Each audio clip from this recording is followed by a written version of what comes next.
Wakil Ketua Komisi X DPR RI, Lalu Hadrian, menanggapi gugatan terhadap Undang-Undang Sistem Pendidikan Nasional, Sisdiknas, yang diajukan di Mahkamah Konstitusi, MK. Gugatan ini meminta agar pendidikan lingkungan hidup dimasukkan sebagai mata pelajaran wajib di sekolah. Lalu Hadrian menilai bahwa substansi dari usulan ini memiliki dasar yang kuat. Menurutnya, kesadaran lingkungan hidup sangat penting dan berkaitan langsung dengan hak atas lingkungan hidup yang baik dan sehat, yang dijamin oleh UUD 1945. Oleh karena itu, pendidikan memiliki peran strategis dalam membangun kesadaran lingkungan ini sejak dini.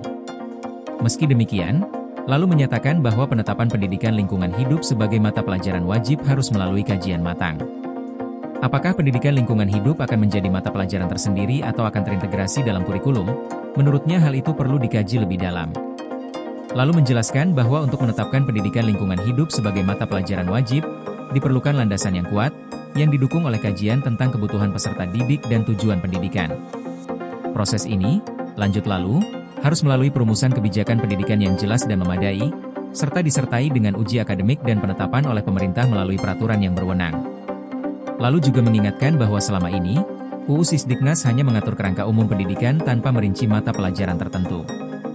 Pengaturan teknis tentang mata pelajaran diatur lebih lanjut melalui peraturan turunan. Namun, dalam konteks revisi UU Sisdiknas, aspirasi untuk memasukkan pendidikan lingkungan hidup sebagai mata pelajaran wajib dapat menjadi bahan pertimbangan. Komisi X DPR RI, kata Lalu, tentu akan terbuka untuk menampung masukan dari masyarakat, guru, dan pemangku kepentingan lainnya, baik melalui mekanisme legislasi maupun pengawasan kebijakan. Lalu menambahkan, prinsip utama dari pendidikan adalah untuk menyiapkan generasi yang tidak hanya cerdas secara akademik, tetapi juga memiliki rasa tanggung jawab terhadap lingkungan dan keberlanjutan hidup bersama. Menurutnya, hal ini penting untuk memastikan bahwa generasi mendatang memiliki kesadaran yang tinggi mengenai pentingnya menjaga kelestarian lingkungan hidup. Sebelumnya, seorang guru asal Surabaya, Bril Hamdi Raihan, menggugat UU Sisdiknas ke Mahkamah Konstitusi dengan harapan agar pendidikan lingkungan hidup dimasukkan sebagai mata pelajaran wajib.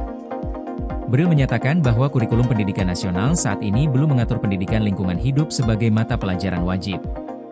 Ia berpendapat bahwa kurikulum pendidikan dasar dan menengah harus disesuaikan dengan perkembangan zaman, termasuk tantangan global seperti perubahan iklim dan keberlanjutan lingkungan.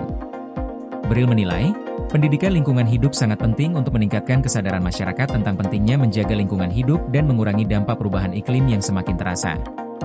Menanggapi isu ini, Presiden Prabowo Subianto juga menyatakan kekhawatirannya tentang tantangan perubahan iklim dan kerusakan lingkungan yang terus berkembang. Dalam acara Hari Guru Nasional 2025 di Jakarta, Prabowo menegaskan pentingnya memperkuat pendidikan lingkungan hidup di sekolah. Ia mengakui bahwa pendidikan lingkungan sudah diajarkan di sekolah-sekolah, tetapi ia berharap agar hal tersebut dapat diperkuat dengan menjadikannya sebagai mata pelajaran dalam silabus pendidikan. Prabowo mengajak para guru untuk semakin menekankan pentingnya kesadaran lingkungan hidup di kalangan siswa, agar mereka dapat lebih peduli dan bertanggung jawab terhadap lingkungan alam. Dengan berbagai pandangan ini, jelas bahwa pendidikan lingkungan hidup menjadi salah satu isu yang semakin penting dalam sistem pendidikan di Indonesia. Peningkatan kesadaran dan pemahaman tentang lingkungan hidup diharapkan dapat menjadi langkah awal untuk menghadapi tantangan besar terkait perubahan iklim dan kelestarian alam. Koordinasi PLN dengan TNGL jelang Hari Kesaktian Pancasila, listrik terbangun, alam tetap lestari. Panen perdana garam Aceh. PLN hadirkan energi untuk UMKM di momen menyambut Hari Kesaktian Pancasila.